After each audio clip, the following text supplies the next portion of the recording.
Hello friends, मेरा नाम है नीलेश बजाज और इस वीडियो में हम देखेंगे operator overloading in C plus plus. Okay, so let's start. देखिए, आपको भी पता है कि जनरली जब हम कोई क्लास बनाते हैं, लाइक यहाँ पर एक क्लास है, क्लास सैम्पल। ओके, और इस क्लास को एक्सेस करने के लिए यहाँ पर हमने क्या बनाया है, कुछ ऑब्जेक्ट्स। जैसे कि मेरे पास में क्लास सैम्पल है और उसके पास में पब्लिक में कौन सा डेटा है, एक गेट डेटा जो आपके क्लास के डेटा मेंबर्स लेने में मदद करेगा, और एक शो नाम का फंक्शन जो आपके क्लास के डेटा को शो करने में मदद करेगा। और इन फंक्शंस को या फिर इन पब्लिक सेक्शन को कॉल करने के लिए हमने क्या बनाए, सैम्पल क्लास के दो ऑब्जेक्ट, जिसमें से पहला ऑब्जेक्ट क्या कर रहा है, गेट फंक्शन को कॉल करके डेटा लेने की कोशिश कर रहा है। मतलब जैसे ही S1 गेट डेटा नाम के फंक्शन को कॉल करेगा, ये दो वैल्यू कहाँ जाएंगी, उसके x और y में, ताकि जैसे ही मैं S1 डॉट शो करूं तो मुझे आउटपुट क्या मिले, S1 का डेटा दैट इज 10 और 20, राइट। उसी तरह यहां पर मैंने एक और ऑब्जेक्ट बनाया लाइक S2।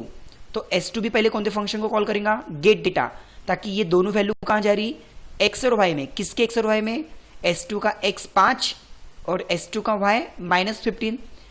जब मैं S2 डॉट शो करूंगा तो मुझे आउटपुट क्या मिलेगा, S2 का data equals to 5 and -15। Okay, देखो फिलहाल इसको हम एक बार रन करके देखते हैं। तो देखिए, पहला जो डेटा है वो किसका है, S1 डॉट शो, और दूसरा जो डेटा है वो किसका है, तो S2 डॉट शो, राइट।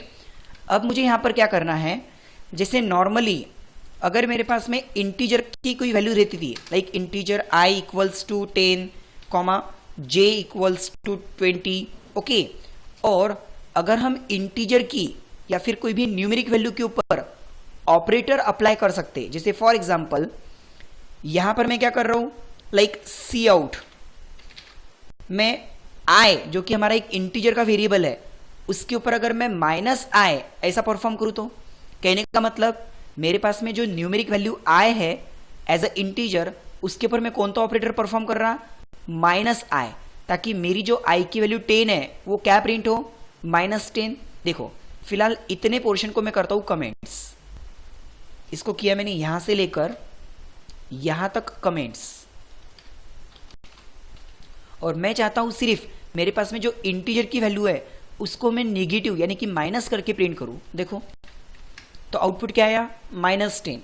या फिर मेरे पास में अगर एक आधी j की वैल्यू है जो कि -20 है सपोज, और इसको अगर मैं माइनस ऑपरेटर लगा के प्रिंट करूं तो आउटपुट क्या आएगा, +20। देखो ओके, तो यहां पर हमने क्या किया कि पहले से जो इनबिल्ट डेटा टाइप है उसके वेरिएबल्स के ऊपर हमने माइनस नाम का ऑपरेटर अप्लाई किया, ठीक है।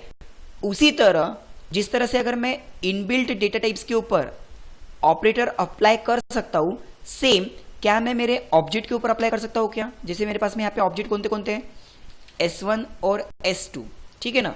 तो यहां पर S1 के x के पास में डेटा है, S1 के y के पास में डेटा है, और मैं चाहूँ तो ऐसा यूज कर सकता था जैसे -S1 डॉट x, कि भाई मैं S1 के x को माइनस करना चाहता हूँ, या फिर -S1 डॉट y, मैं S1 के y को माइनस करना चाहता हूँ। लेकिन x और y ये जो क्लास का डेटा है ये कहाँ पर रखे हुआ है, प्राइवेट में।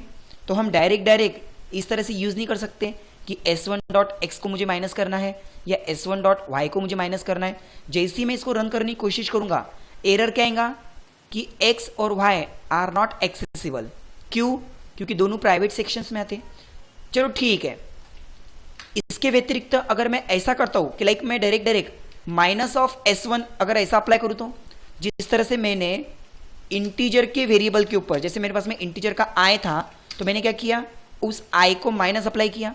यानी कहने का मतलब पहले से बने हुए डेटा टाइप पे मैं ऑपरेटर परफॉर्म कर सकता, लेकिन यहां पर मैं ऑब्जेक्ट के ऊपर डायरेक्ट माइनस अप्लाई नहीं कर सकता, क्योंकि ऑब्जेक्ट का काम सिर्फ क्या होता है, ऑब्जेक्ट का काम सिर्फ और सिर्फ क्लास की चीजों को कॉल करना होता है, राइट। यानी कि यहां पर अगर मैं ऐसा लिखता हूं कि मुझे S1 के ऑब्जेक्ट को माइनस ऑपरेटर अप्लाई करना है, तो देखो एरर। अब ये कौन सी एरर है, इलीगल स्ट्रक्चर ऑफ ऑपरेशन, कि आप ऑब्जेक्ट पे इस तरह से ऑपरेशन परफॉर्म नहीं कर सकते। क्यों, क्योंकि ऑब्जेक्ट का काम सिर्फ क्या होता है, ऑब्जेक्ट का काम सिर्फ और सिर्फ डॉट ऑपरेटर की मदद से क्लास की किसी चीजों को कॉल करना होता है। जैसे हम यहाँ पे s1 dot gate data function call कर रहे हैं। जैसे ही मैं गेट डेटा फंक्शन कॉल करूंगा तो उसमें होने वाला एक्शन वो किसके लिए रहेगा, s1 के लिए। सेम s1 किसको कॉल कर रहा, नेक्स्ट टाइम शो नाम के फंक्शन को, तो उस शो नाम के फंक्शन में होने वाला एक्शन किसके लिए रहेगा, s1 के लिए। सेम यदि मुझे ऑब्जेक्ट के ऊपर ऑपरेटर परफॉर्म करना है तो मुझे यहां पे क्या कंसीडर करना पड़ेगा, मुझे यहां पे कंसीडर करना पड़ेगा कि यहां पर s1 कॉल कर रहा है कोई तो भी माइनस नाम के फंक्शन को। यस, जिसको अभी तक आप एज अ ऑपरेटर यूज करते थे किसी अन्य इंटीजर या फ्लोट वैल्यू पे, अगर आपको उसको ऑब्जेक्ट पे अप्लाई करना है तो आपको कंसीडर क्या करना पड़ेगा कि s1 कॉल कर रहा माइनस नाम के फंक्शन को। मतलब ऑपरेटर का ही सेकेंड फॉर्मेट कौन सा है, एज अ फंक्शन। तो आपको भी पता है पॉलीमॉर्फिज्म मतलब क्या, पॉलीमॉर्फिज्म मतलब one name having more forms. तो यहां पे ऑपरेटर का जो वन फॉर्म था उसी को हम दूसरे फॉर्मेट में कैसे यूज करेंगे, एज अ फंक्शन। तो ऑपरेटर ओवरलोडिंग इसको हम बोल सकते हैं, और ये काय में आता है, डिजाइन टाइम पॉलीमॉर्फिज्म में। अच्छा देखो, अब आपको करना क्या है, लिखना तो आपको ऐसी ही है, लिखना आपको ऐसी है कि भाई मैं माइनस s1 करना चाहता हूं, मतलब मैं मेरे ऑब्जेक्ट पे माइनस ऑपरेटर परफॉर्म करना चाहता हूं। बट आपको कंसीडर क्या करना पड़ेगा कि s1 एक माइनस नाम के फंक्शन को कॉल कर रहा है, और यहां पर आपको वैसा एक फंक्शन बनाना पड़ेगा। देखो यहां पर जब ऑब्जेक्ट माइनस नाम के फंक्शन को कॉल करते हुए दिख रहा है तो क्या इस फंक्शन का कोई रिटर्न टाइप दिख रहा क्या, नहीं। तो यहां पे हम कैसे लिखेंगे, void, फिर उस फंक्शन का नाम क्या लिखेंगे जो हम कंसीडर कर रहे हैं। तो यहां पर आपको एक कीवर्ड लिखना है ऑपरेटर माइनस, आपको यहां पे कीवर्ड क्या लिखना है, ऑपरेटर, और फिर माइनस, और फिर इस फंक्शन को हम क्या कंसीडर कर रहे हैं, कौन कॉल कर रहा है इस फंक्शन को। ओके, इसको क्लास के बाहर बनाना पड़ेगा ना, यहां पर क्लास के, ओके ये क्लास के बाहर आया क्योंकि यहां पर क्लास क्लोज हो रहा है और ये फंक्शन क्लास के अंदर, ठीक है। नाउ तो यहां पे हम क्या कंसीडर कर रहे हैं कि इस फंक्शन को कौन कॉल कर रहा है, सपोज s1 कॉल कर रहा है, यानी अंदर अगर मैं डेटा माइनस करता हूं, like x equals to minus of x या फिर y equals to minus of y, तो ये किसका डेटा माइनस हो रहा, ये s1 का डेटा माइनस हो रहा। ताकि अब अगर मैं s1 डॉट शो करके देखूं तो s1 का डेटा जो पहले 10 एंड 20 था वो मुझे बाद में क्या मिलेगा, क्योंकि ऑब्जेक्ट के ऊपर मैंने कौन सा ऑपरेटर अप्लाई किया, माइनस, उसने उसका क्या तैयार किया, एक फंक्शन तैयार किया, ताकि वहां पे किसका डेटा माइनस हो रहा, s1 का। तो देखो अब अगर मैं शो करता हूं s1 डॉट शो, तो मुझे जो s1 का डेटा 10 एंड 20 था वो क्या मिलेगा, माइनस 10 एंड माइनस 20। ओके, उसके बाद में सेम यदि मेरे पास में s2 के पास में डेटा है 5 और माइनस 15, तो फर्स्ट टाइम जब मैं शो करूंगा तो आउटपुट क्या आएगा, 5 और माइनस 15। सेम यहां पर मैं क्या चाहता हूं, माइनस ऑफ s2, मतलब मैंने अगेन माइनस नाम का ऑपरेटर किस पे अप्लाई किया, s2 नाम के ऑब्जेक्ट पे। तो इनडायरेक्टली इंटरनली क्या होगा कि s2 कॉल करेगा माइनस नाम के फंक्शन को, ताकि वहां पर जो एक्शन परफॉर्म हो रही है, जो डेटा माइनस हो रहा है वो किसका रहेगा, s2 का। ताकि s2 डॉट शो करने से अब मुझे डेटा फिर से क्या मिलेगा, तो पहले उसका डेटा मिलेगा मुझे 5 और माइनस 15, लेकिन दोबारा से क्या मिलेगा, माइनस 5 और पॉजिटिव 15। ठीक है, देखो अब इसको हम रन करके देखते हैं। यहां पे मुझे लगाने तो पहले गेट ch एंड देन फिर प्रोग्राम रन। देखो सो पहले s1 का डेटा क्या था, 10 एंड 20, बाद में क्या हुआ, माइनस 10 एंड माइनस 20। उसी तरह s2 का डेटा पहले क्या था, 5 और माइनस 15, देन जैसे मैंने उसको माइनस s2 बनाया तो माइनस 5 और पॉजिटिव 15। ओके, आई होप आपको ये कंसेप्ट समझ में आया होगा कि अगर मुझे किसी ऑब्जेक्ट पे ऑपरेटर परफॉर्म करना है तो आपको कंसीडर करना पड़ेगा कि ऑब्जेक्ट उस फंक्शन को कॉल कर रहा है, यानी कि आपको क्लास के अंदर एक ऐसा ऑपरेटर कीवर्ड से फंक्शन बनाना पड़ेगा ताकि जैसे ही हम ऑब्जेक्ट के ऊपर s1 पे, जैसे यहाँ पे हम माइनस लगा रहे हैं, तो यहाँ पर एक फंक्शन कॉल होगा जिसमें s1 का डेटा माइनस हो रहा।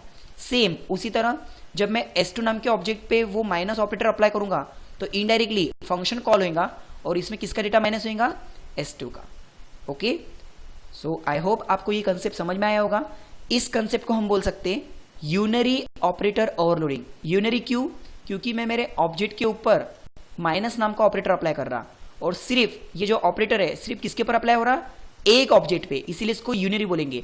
अगर मैं इस तरह से लिखता था S1 माइनस S2 कि भाई मेरा जो ऑपरेटर है वो दो ऑब्जेक्ट पे यूज हो रहा, तो उसको हम क्या बोलते थे, बाइनरी। लेकिन फिलहाल यहां पर जो माइनस नाम का ऑपरेटर यूज हो रहा, एक ही ऑब्जेक्ट पे यूज हो रहा। नीचे भी यहां पर माइनस नाम का जो ऑपरेटर यूज हो रहा वो एक ही ऑब्जेक्ट पे यूज हो रहा। इसीलिए इस कंसेप्ट को हम क्या बोलेंगे, यूनरी ऑपरेटर ओवरलोडिंग। ठीक है, देखो यहां पे हम कमेंट्स में लिख देते लगे तो यूनरी माइनस ऑपरेटर ओवरलोडिंग और it is the part of design time polymorphism. ठीक है,